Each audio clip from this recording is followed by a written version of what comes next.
Queerly beloveds, we are gathered here today for some juicy conversations about all things spiritually queer and queerly spiritual.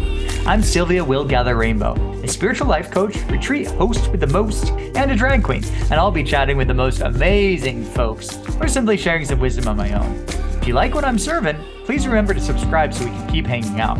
Alright, let's get super woo together in this spiritual AF, queer AF, cosmic container. And blast off!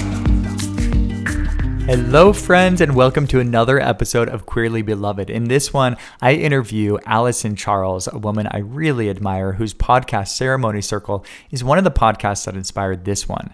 So Alyson Charles is an internationally renowned shaman, best-selling author of Animal Power, and host of Ceremony Circle podcast. Alyson went from being a national champion athlete, top-rated radio host, and national daytime television talk show host to aligning with her calling as a shaman after a traumatic moment provided her awakening. And since then, her ability to share ancient, sacred wisdom and divine energy and be a powerful catalyst for change has ignited a global phenomenon. Alyson devotes her life to living by the calls and directives of Source. Her best-selling book and card deck, Animal Power, were both the #1 new releases in their categories. Her full bio is filled with epic accolades and stories, including the fact that Marie Claire magazine selected her as the cover story and the next best thing, and also how she made history becoming the first person to perform on stage at the HBO Film Festival, where she guided a shamanic journey for over 10,000 people, which we get into in this interview. There's also a long list of amazing, respected spiritual teachers from around the globe that she's worked with, so check out the full bio in the show notes to see more of this amazing woman's journey and accomplishments. So in this interview, we go really deep and we also laugh and have a lot of fun. As Alyson holds a wealth of knowledge and wisdom about power animals, we start this chat jumping into a story about Alyson seeing this gigantic bat in Bali and the power animal transmission that happened in that moment. Next, we talk about Alyson's favorite phrase, in relation, as the key to revealing so much. And we look at the insights that are possible by asking that simple question, how am I in relation with fill in the blank? We then look at how expanding our hearts can happen by seeing God in everything, especially our adversaries and things that generally call us to contract. Then we go into ego positioning and how to set ourselves up more in the pathway of enlightenment. We playfully look at the strategy of giving names to the shadow archetypes that come into our lives to give them more levity and to give ourselves more compassion. Alyson then shares the story of receiving the name Rockstar Shaman, and we look at naming from a queer perspective.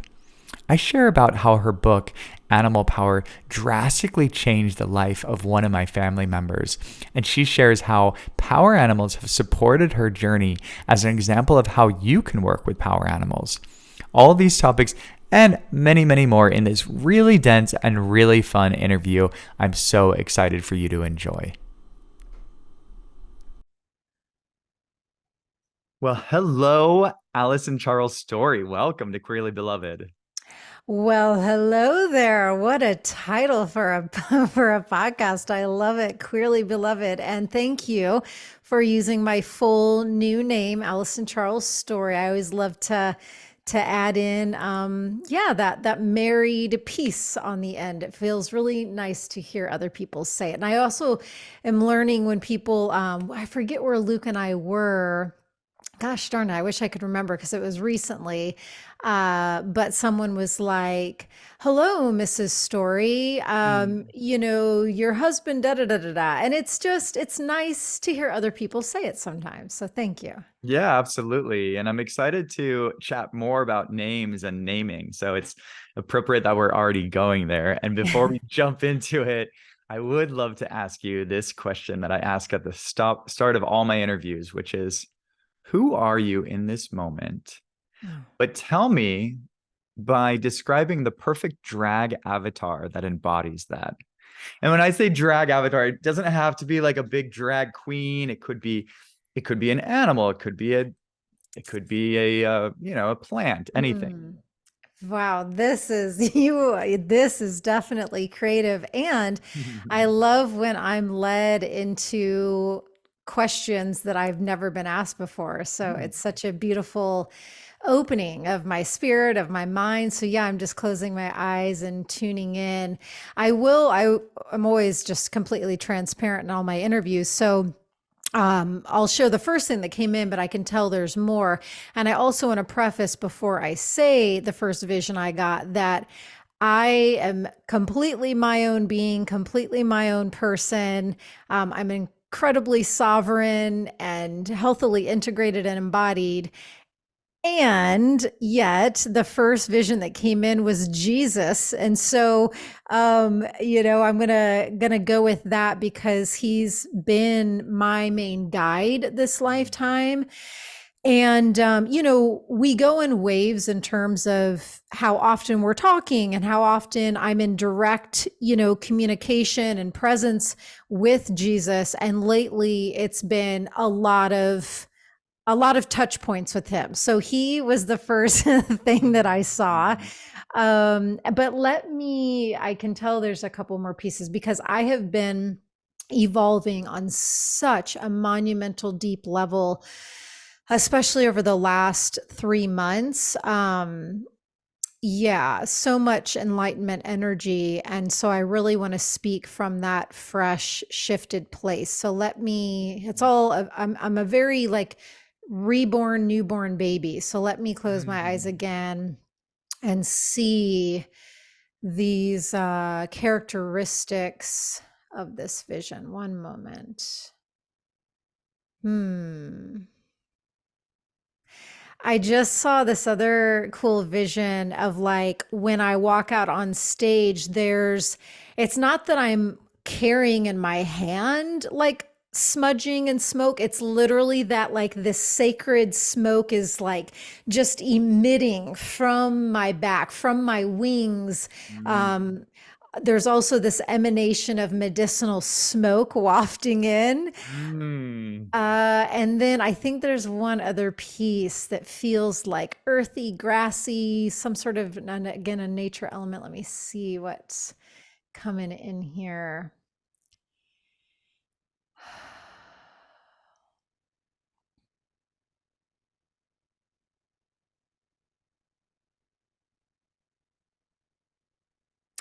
It was more the energy that I'm embodying now. And some of the words that came in for this new year, I'm not sure when this will air, but for us shifting into 2024, a lot of words starting with the letter L came in: levity, liberation, laughter, lightheartedness. Because I've just been doing so much deep work for so many years. I felt really ready for a shift. And I've always had a goofy side of me, but what I saw in that last tune in was me smiling a lot and twirling on stage a lot. And there was just an air of not taking things so seriously. So that's what I'll go with for my answer. Beautiful. Yes. And you're speaking my language with some of those words: levity, lightness, definitely some energies that I like to help people cultivate more of. And often doing that through play, through Mm. the sacred play. And I am present as you speak of that, of this time that's coming on January 20th, this astrological time, which I believe you're a fellow Capricorn too, right? Yes. Yeah, yeah. So my birthday's in 2 days. I'm at the end, you're at the beginning. And yeah, it makes sense that that levity might be on its way for us too, as we end this time with Pluto, the planet of death, in our sign after all these years. Yeah, hearing you put it that way I'm glad it makes me laugh because, yeah, I'm, not one that's super, super well versed in the astrological world. I have a lot of friends who are, and, I'm definitely intrigued by it, but, I don't know the super sciencey mechanics of it. But yes, I'm aware that 20-year cycle is coming to an end, especially for Capricorns and Cancer. And I think there's one other sign that's really impacted, but especially for Capricorns, I think. And also with the Kali Yuga period ending Mm, and shifting into more of the golden age and the Aquarian energies, because Pluto will then shift into the sign of Aquarius. So, yeah, we are really in the heart and epicenter of some massive changes, because one of those shifts hasn't happened since like the 1700s. And so, no one walking the earth right now has felt this new wave of energy that we mm. are all now experiencing together. So, and I can feel, even though intellectually and in my mind, I'm not a sciencey astrological person, I know on a soul level, I can feel the changes occurring. Are you feeling them as well? I am, yeah, and it's all lined up. I'm ending a container with a mentor and starting something new right around that date, actually, right on that date. And there's just a lot of things coming to an end that I imagine are going to set me up for a new beginning. And yeah, you mentioned that it's this feeling like I've done this work and it's coming to an end. And with that work done, we get to experience some lightness, some levity, some laughter. And it's also funny. I drew a couple cards from your animal deck, and one of the two was rooster. Yes, as you laugh, as yeah, the message is remembering laughter and joy, and Hmm. tuning in with your laugh. I heard and thought of the rooster cackling outside, waking us up in the morning. Yeah, it takes me to my time in Bali. Actually, I used to love random places I would stay without knowing I would end up next to a farm and get woken up at the crack of dawn by these like cackling roosters. So thank you. I'm so glad that that was a card you picked, and I have that on one of our special altars in our home as well. That same rooster card. Nice. So I always like to answer the question too. So for me, as you were speaking, some of my visions were coming through, and it was a this goddess entity queen made of butterflies. And Wow. in part there's some butterflies, as I'm a big admirer of you and your work and your podcast. And so getting ready, I'm like, oh, just feeling the butterflies moving through me. And then your drag avatar is Jesus. I'm like, wow, now I'm with Jesus and there's more butterflies. And so actually it's sort of switched from a butterfly to just a being of butterflies. Oh, And yeah, just really embracing, some can consider butterflies being this nervous energy that's bad or that's really uncomfortable. And the other take on it is it's like this excited energy moving through us and filling us with beauty and with verve and enthusiasm, feeling and that just transformation. I'll take that too. Yeah. Yeah, yeah, there is that saying. I'm not going to get it verbatim, but yeah, it's like questioning when we feel that certain energy brewing inside of us, and we might instantly think that it's nerves or anxiety. It's like questioning that Mm, again. Is it that, or are you really just feeling really exhilarated and excited? mm, And because they usually ride that same pathway, so I mm. love that you can just, yeah, that you were able to integrate the butterflies in a different way, and make that shift. Thank you. So we talked about names, and I want to get into that, but then you also just brought up Bali. And as I was looking at your book, Animal Power, there was a mention of a time where you came into contact with a bat in Bali. And so you've mentioned the rooster, and now I knew I wanted to see if that felt in flow to share your bat story. Oh my Lord. Oh gosh, I feel the waves of the whoa, whoa, whoa. Wow. Yeah. Major waves with bat medicine for Mm, me this lifetime. And it really all in a major way, ooh, opened up on one of my trips to Bali. And I hope I can do this story justice. I haven't told it in such a long time. But and it was enough years ago. It's like I'm trying to remember, because I was being ushered into this next major long-term passageway in my life, and I'm trying to remember. I think, yeah, I think it was coinciding, if I'm not mistaken. I was living in New York at the time and was called to go visit Mama Bali quite frequently while I was living in New York City. And at this time, I had been instructed by Spirit. And when I should, you bear with me in a lot of these stories because there's so many nuances and layers, and I sometimes I jump back and forth, be like, oh, I should tell this part first. So I should let the folks joining us know that when I had my divine intervention, simultaneous spiritual awakening, I finally was willing to get out of my own way, spoke my surrender to Great Spirit, Mama Earth, and my own soul. And from that day, from that moment of veil lifting and ego obliteration, I finally got into oneness of the directives of the divine. So Mm, from that point, I've been living through God's directives.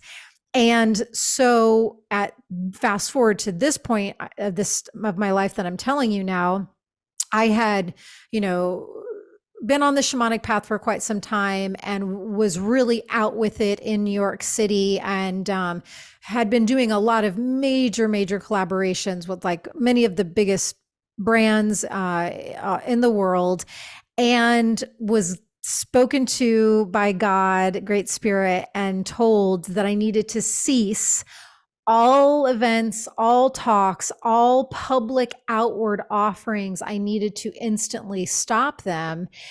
And I was on board, but the human part of me was also wondering, I live alone in the most expensive city in the world.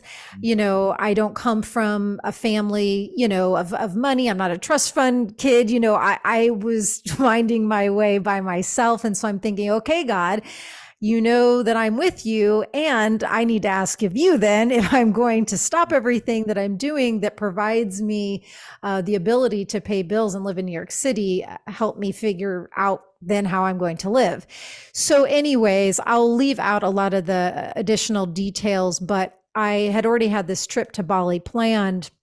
And yeah, I was walking through this one area. It's this famous fountain koi pond area. It's this gorgeous place that I don't remember the name of. mm, And you can literally walk kind of on top of the water. There's these mm, little step stones that, and it looks like if you take a picture that you're like standing on top of the water, but when you look down, there's all these massive, the biggest, most gorgeous koi fish I've ever seen in my life.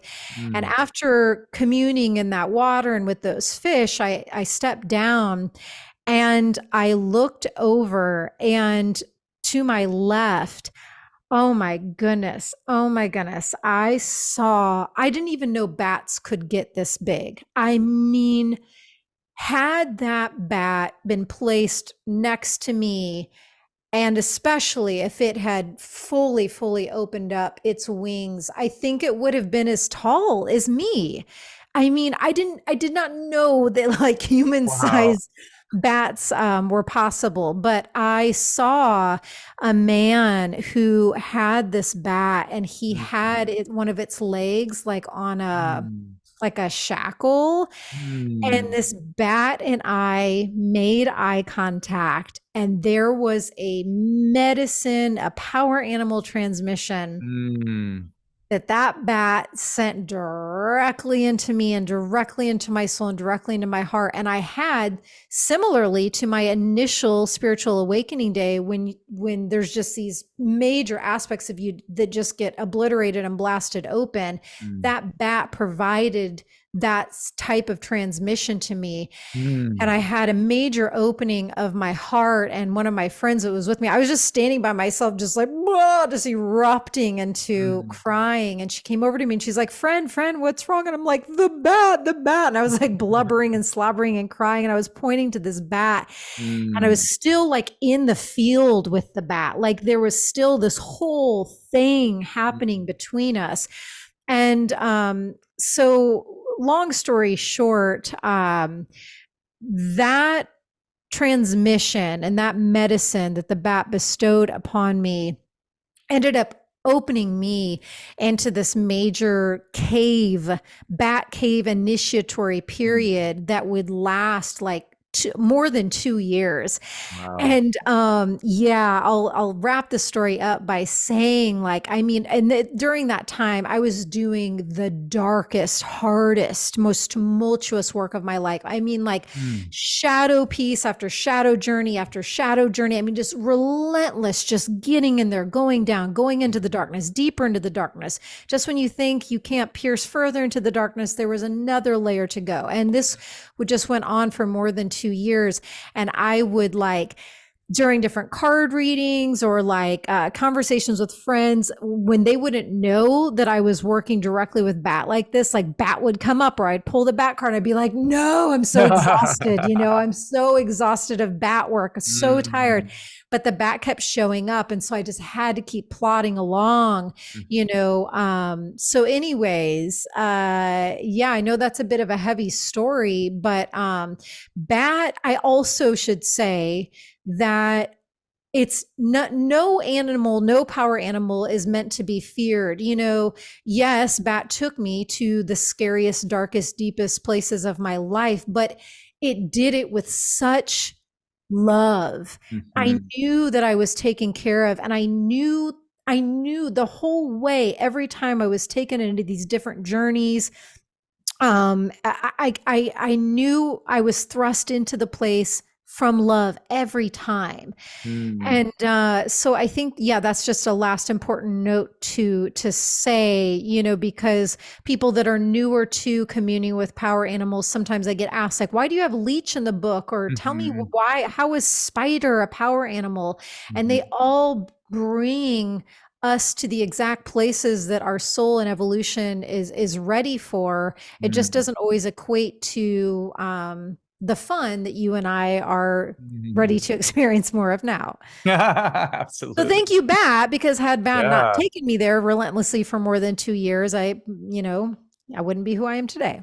Exactly. Yeah. And one of the things that strikes me about that story, it makes me think of when people go see these gurus, in India, and they become in the presence of the guru. And because of the enlightenment of the guru or the energetics of the guru, they immediately are able to tap into something without, hearing the learnings or the lessons. It's just being in the energy of that presence. And Yeah. it feels like a similar story in that bat had this energetics code that worked with your energetics that unlocked something. And it's something I've experienced too. This is less epic, but it's happened to me with a seagull on a beach once. And I just have noticed, in that moment, it was like I just got really present with this seagull and just stayed with it and stayed in its presence. And then something unlocked, and suddenly all these ideas came and these songs were coming through me. And it was very in a seagull energy. It was playful, it was light, it was songs about the sea. Mm. And it just was clearly this energetic interaction with the seagull that opened that up for me. And what I've come to realize from that experience is that these animals on our earth that we get to have experiences with have so much to teach us. And so I'm always just very curious and open whenever I come into contact with any animal. Earlier today, surprisingly, I came into contact with a rat, which I've never seen a rat in San Diego. And I'm Mm. still curious about what rat has for me. But Mm. to reframe my, instead of defaulting to fear or, ooh, it's a rat, or even last summer when I was in Oklahoma, I was around a lot of bugs. It was like, how can I be in relation with these bugs where Yes. I'm honoring them, where I'm curious about what they have to teach me? And in doing, there can be these powerful energetic shifts that these animals are here to deliver. Yeah. Well, you hit the nail on the head when you said two words, and those two words were in relation. Mm. And oh God, I mean, it's almost orgasmic for me when I say in relation. It's just like Mm. my favorite phrase. I've come across this lifetime, I think, honestly, in relation, because that is what everything all boils down to. How are you in relation? In Mm. relation to, the parts of you that you feel embarrassed about, to the cringe in you. How are you in relation to your ancestral lineage? How are you in relation to the cousin that drives the shit out of you, and that every family gathering you just dread walking in because you're gonna have to sit next to the cousin that triggers you? And how are you in, it all comes down to in relation. And I had something else to say around that, because there was the rat, because yeah, I mean, it kind of takes me again to the leech thing, because when I was working on the book, the question was posed to me by the team, and it's like, and I love questions and I love curiosity. I'm always here for that. I would rather that than really unconscious projections and nastiness. So ask away. And they asked, does leech really need to be in there? And I said, well, of course, because in shamanism, we don't turn away from anything. Mhm. We don't push away, we don't exclude, we don't shun, we don't, it's, we lean in, we learn, we taste, we sniff, we chew, we learn, we integrate. And so, leech is an ally. There, all of these animals are truly our friends, our allies, our guides. And so it's more about observing, when we come into the rat that's scurrying near our feet, or for me, the first time I ever worked directly with leeches and had them placed on my body, it's having the courage and vulnerability and self-honesty to witness and observe our experience and our reaction. Are we adverse or are we embracing? Is it making our nose scrunch up, or are we softening? Are Mm. we, what kind of thoughts are being evoked? And it's from that place of openness and self-awareness and self-honesty. That's the only way then that we can get real enough and Mhm. observe enough to then get into a harmonious, direct in Yes. relation. So Yes. it's that those two words are Mm. everything. Yes, I love Native Americans use that term, all my relations, all my Yeah. relations. I love that. And yeah, what comes up for me when you share about that is that in having leech in there, and in general in being able to also embrace these animals or things or cousins that we are adverse to, that is where our heart really gets to stretch out, right? It's easy to find God in our adorable pet dog, but it's much harder to find God in a leech or a rat. But God exists everywhere. And in the same way, it's easy to find love in our hearts for those who we are close to. But for our adversaries, for our quote enemies, that's a lot harder to tap into. But when we do, we are truly giving ourselves the opportunity to expand into the fullness of the love that we are. And it's an exercise in our heart opening, in our ever expanding heart. Oh my gosh. Yeah. Speaking of Jesus energy, right? And that Mm. bodhisattva energy, it's both of those. I am dancing with, I always feel like I'm doing the tango with right now, enlightenment. And Mm. I'm more in direct relation to enlightenment energetics and awarenesses and epiphanies than ever before. And the throughway, the vessel that brought me here was a really tumultuous, super uncomfortable, and at times dark breakdown of a relationship, of a friendship. Mm. And through that discomfort, thank God, I'm a master alchemist, and thank God I'm a forever student, and I have humility, and I'm able to, just look into the web of totality and not leave any thread of the web unchecked or unsniffed. And I'm able to work it and trust the process, because oftentimes before we have these massive enlightening episodes or awarenesses, there's typically a constriction period where you go really deep and super inward, and it can get really uncomfortable in there. But yeah, the other piece too, along with the enlightenment, and these openings that the more crunchiness or uncomfortableness can provide for us, that's a really, really powerful, important thing to be aware of is ego positioning.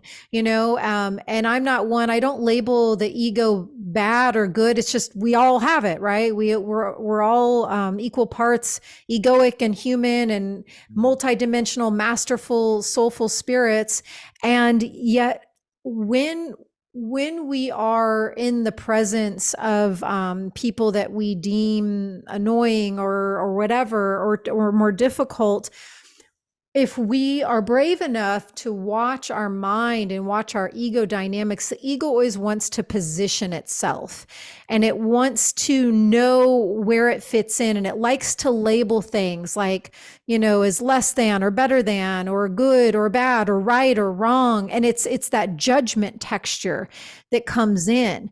But and I'm sharing all of this because this was the avenue that led me to doing the tango with enlightenment more than ever before. It's if we can watch where that positioning comes in and do a continuous practice of equanimity, of just bringing us back to knowing that it's all the same. I don't know how to word it because I actually haven't talked about it yet. But if we can just observe when our mind tries to position or tries to judge, and do our best to bring ourselves back to center, bring ourselves back to a neutral energy that is a loving energy and that is more of that equanimity energy, that is a really powerful practice that then can connect us more to enlightenment energies, because we're releasing the grip of ego, getting us back to center and heart, and then able to experience the opening into enlightenment. Ooh, yes. Yes. Ooh, that is a sexy tango dance you're doing with enlightenment. That totally lights me up. I Yeah. love that. And I'm excited to watch you in that dance, to experience you in that dance. It gave me full goosebumps when you started talking about it. And yeah, what it brings up for me is how judgment pulls us from presence. And that when we are looking to elevate our energy, expand our soul, and step into this new consciousness, we need to be present. We need to be in the only reality, which is this moment right now. And it makes me think of times when I've been in medicine journeys where these amazing things are happening and I'm having these downloads and having this incredible experience. And as soon as I start judging it or labeling it or trying to decipher it, then it sort of gets in the way of the experience. When I'm just in it, then it's all happening. And I try to remind myself, just be in the experience, just be in your experience, so that later I can come back and maybe think about all the lessons and learnings and wisdom that we're coming through.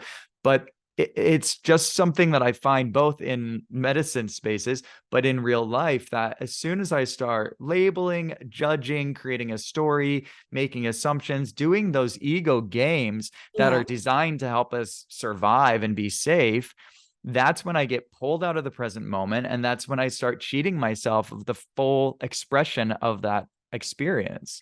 Yes. Yeah. The other word that's coming in that was a big part of this whole thing of the last 4 months is the word rumination, because when we're in rumination too, that is obviously directly pulling us out of the presence. And when our mind is ruminating on what we could have done or what we should have done, or ruminating on potential future narratives that might happen, anytime we're in rumination, we're not in that field of that center point of stillness to allow those spontaneous realizations, those spontaneous light bulbs. And again, it's like, it's also giving ourselves grace and gentleness and compassion too, and also trust there are all of these Mm, seasons of life and chapters of life and passageways of life. And sometimes we're in a larger season that holds a certain chapter. Do you know what I mean? And then sometimes mhm, we'll stay in that season, but then we'll go to a different chapter of the same season. And so there's so many different places within ourselves and within life, earth walk, that we can mhm, experience. And so if you are someone who has noticed you've been in a season of pretty heightened rumination or extreme, mm, like just a surging of judgment, it's just stay with it. The practice is to not label yourself as a bad person or a really judgmental person. It's staying courageous enough to be in the awareness.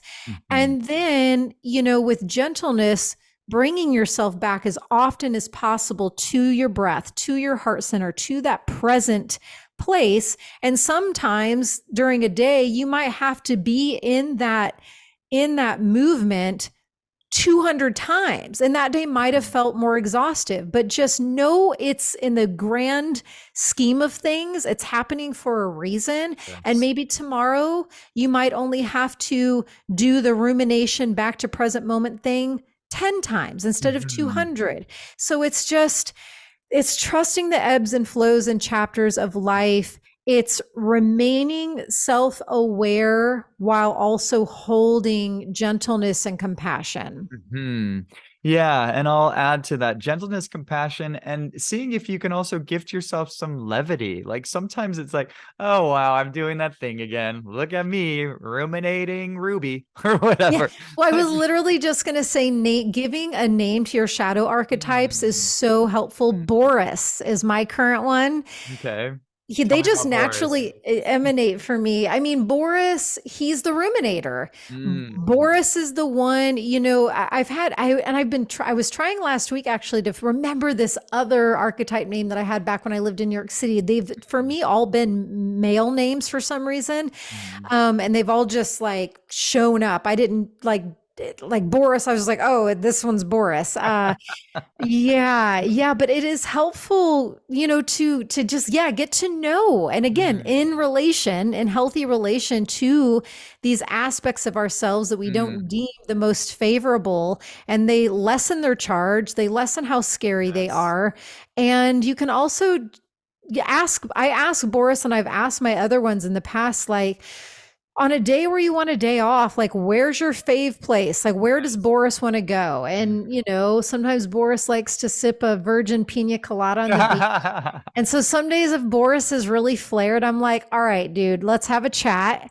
And we Uh, agree. He agrees that he's going to go to the beach for the day. And it actually works. So yeah, I'm nice. glad that you brought in the name thing again. Yeah, well, it's perfect because that's been a theme which we'll get into. But before we do, the immediately a drag avatar came up for me for Boris, and he's like this, like middle, maybe a little older, like overweight guy. Yeah, sipping that pina colada.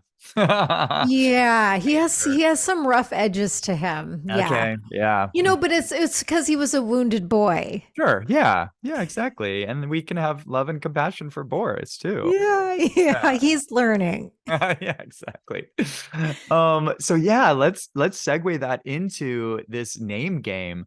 And what I am curious about is your journey in shamanism, and specifically how you did come to be gifted this name, Rockstar Shaman. And one of the things I want to note is you talked about, the ego wanting to put things in boxes.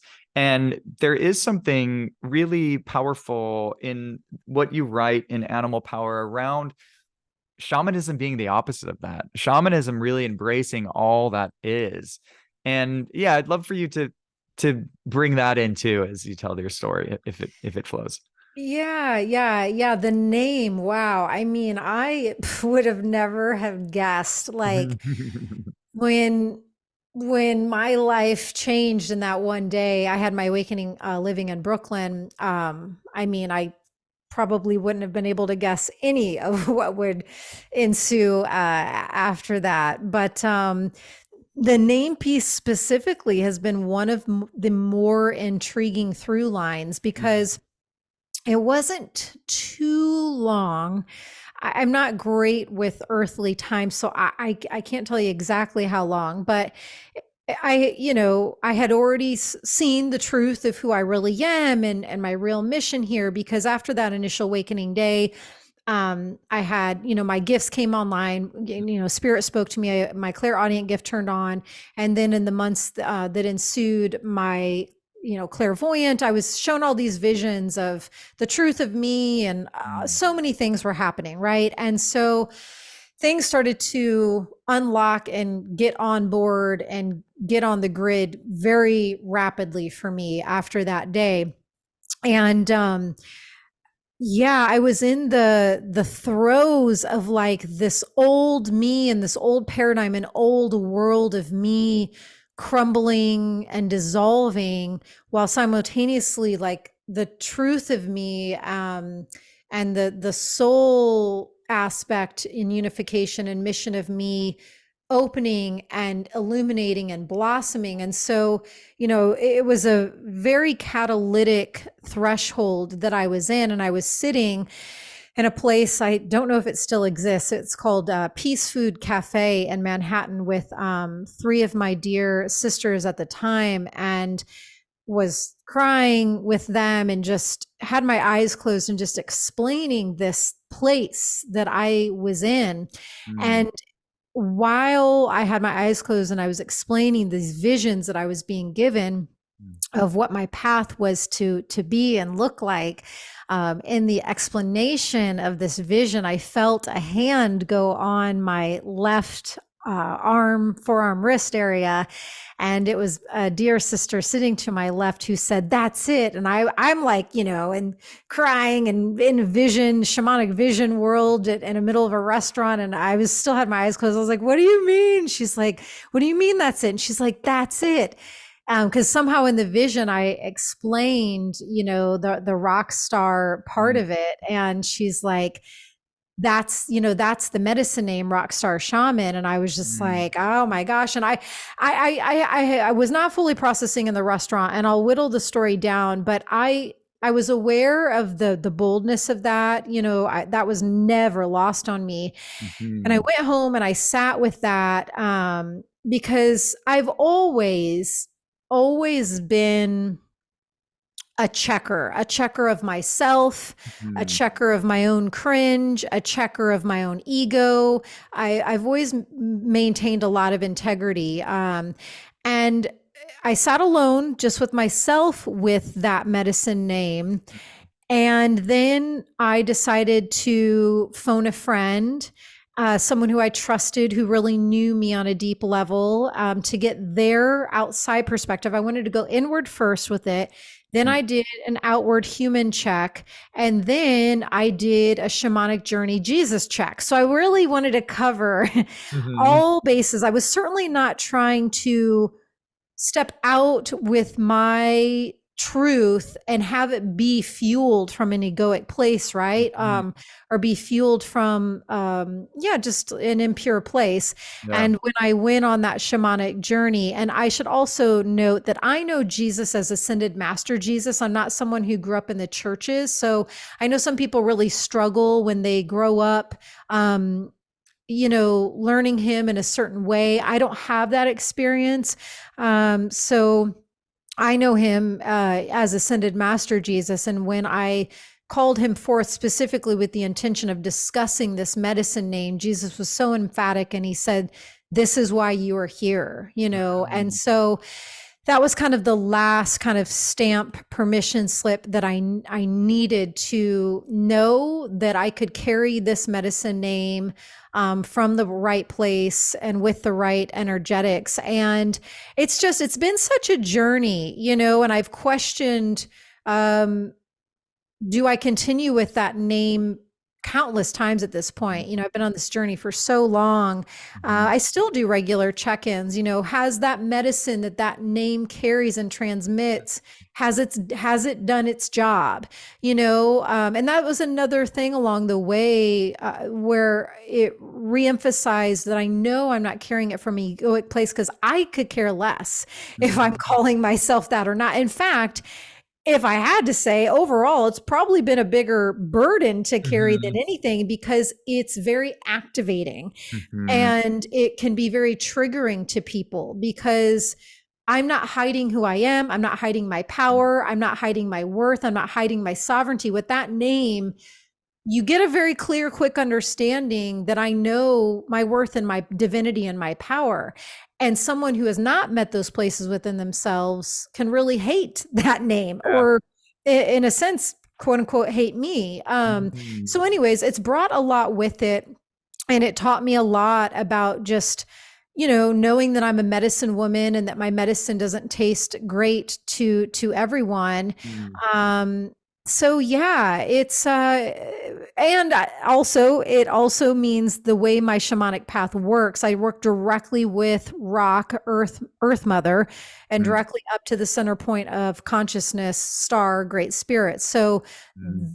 that is how, there's so many different shamanic traditions from all over the world. Some take lineage based oaths, where, like the Dogon or the Shipibo, or, all of these different shamanic ways that have existed, some since the beginning of human time, and Mhm. some for thousands of years. There are, many of my shamanic colleagues that take a specific oath to walk a specific shamanic line.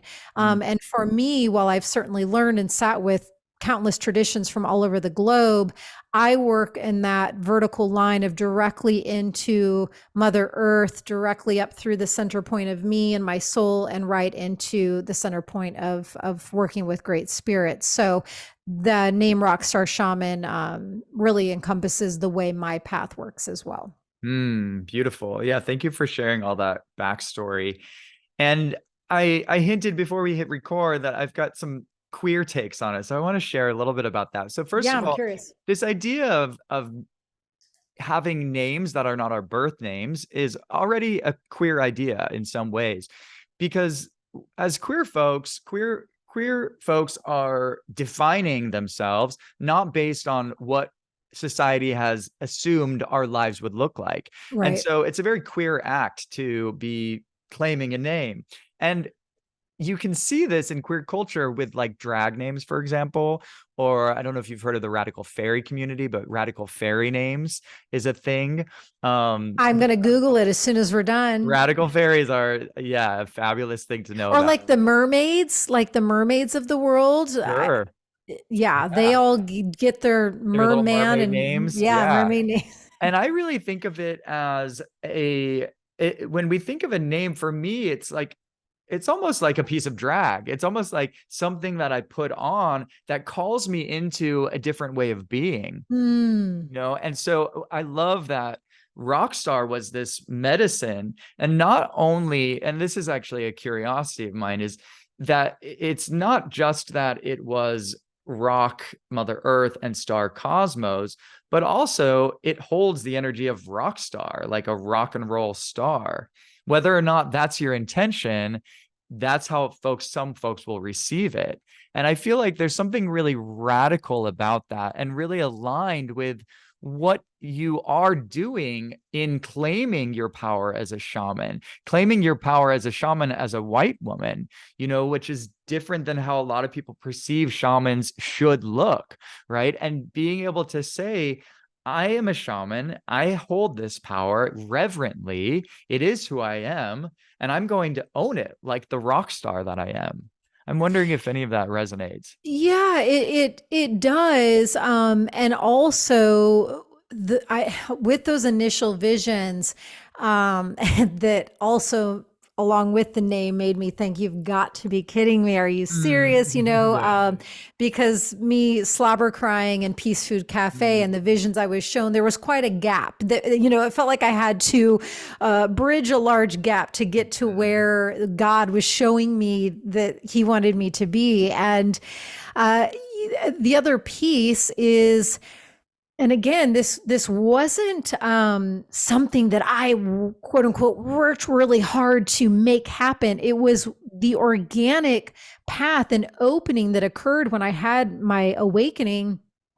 Is my shamanism teachings and practices, sacred rituals that I share with everyone who's willing and hears the call to lean in, is, to help themselves remember who they are. It functions very publicly and on big stages. And I mentioned a while ago how when I was living in New York City, partnering, I was the first person to ever go on stage at the HBO Film Festival in the middle of Manhattan in New York City, in Bryant Park, 10,000 people in the park. I didn't know it at the time. They had hired me to go on stage before they aired the movie, and to guide people on a shamanic journey. So 10,000 people, I'm up there with my drum, taking them into a crystal dome, calling forward, their main guides and power animals. And it wasn't until I walked off the stage, the man who hired me, he said, I didn't want to tell you this before, but in the 25-year history of the HBO Film Festival, you're the first person to ever go on stage before we aired the movie. And I was like, what are you talking about? And thank God I didn't know that before, because, I live by what God tells me to do, right? And yet, had he told me those details, I could have gotten worried about getting booed off the stage in front of 10,000 people because they're not used to the film festival functioning that way or whatever. And so, yeah, I got presented how I'm presented this lifetime. I got given the physical characteristics, the backstory, the history. Every part of me, none of it by any of us is a mistake. It's all perfect and it's all by divine design. And coming from where I come from, being a primarily Caucasian woman shaman, it's all to help break down those boxes, those limitations, those false beliefs of what a shaman is or can be. And it's a reminder that shamanism is a practice for all. It's for all humanity. It's for all living beings. It's for, the beings in the unseen realms and the beings here in the earthly realm. Shamanism doesn't exclude anyone or anything. It welcomes all. It can't be any other way. And somehow along the way, we have forgotten that most primary foundational truth of shamanism. And so, yeah, just my mere presence helps rattle some people into a pondering or a questioning of like, well, wait.